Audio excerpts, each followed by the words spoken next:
सायटिकाचा त्रास वारंवार का होतो असं बऱ्याचदा विचारलं जातं. म्हणजेच बऱ्याचदा पेन किलर घेतल्यानंतर किंवा फिजिओथेरपी केल्यानंतर आराम पडतो, पण पुन्हा थोड्या दिवसांनी हा सायटिकाचा त्रास चालू होतो.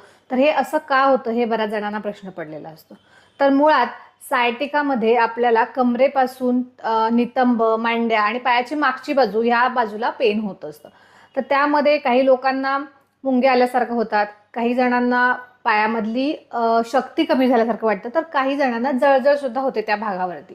तर अशा प्रकारे वेगवेगळी लक्षणं ह्या सायटिकामध्ये दिसत असतात.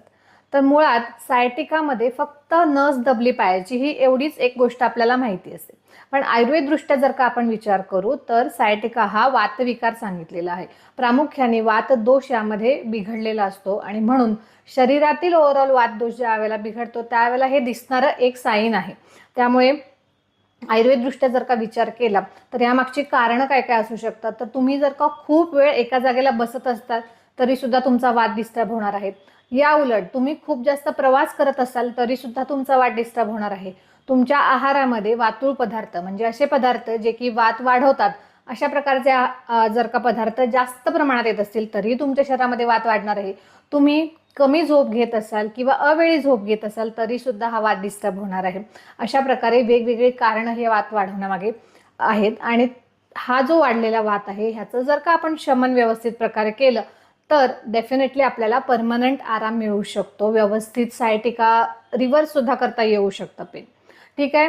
तर ह्यासाठी काय काय लाईफस्टाईल चेंजेस करता येऊ शकतात. तर नियमित व्यायाम करणं, स्ट्रेचिंग करणं हे खूप महत्त्वाचं आहे. आहारामध्ये जे वात वाढवणारे पदार्थ आहेत ते कमी करणं, नियमित वेळेमध्ये आहार घेणं, शिळं, थंड असं जड पचायला आहार हा वर्ज्य करणं ह्या गोष्टी आपण करू शकतो. झोप व्यवस्थित घेणं आणि त्याचबरोबर स्ट्रेस कमी करणं. स्ट्रेस सुद्धा वात वाढवण्याचं एक महत्त्वाचं कारण आहे.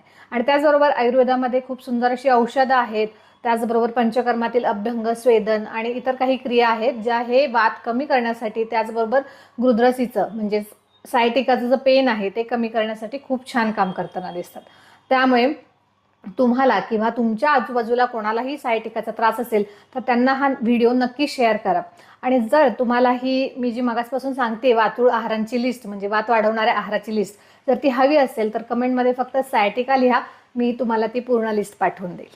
व्हिडिओ आवडला असेल तर नक्की लाईक करा, शेअर करा, चॅनलला सबस्क्राईब करा. धन्यवाद.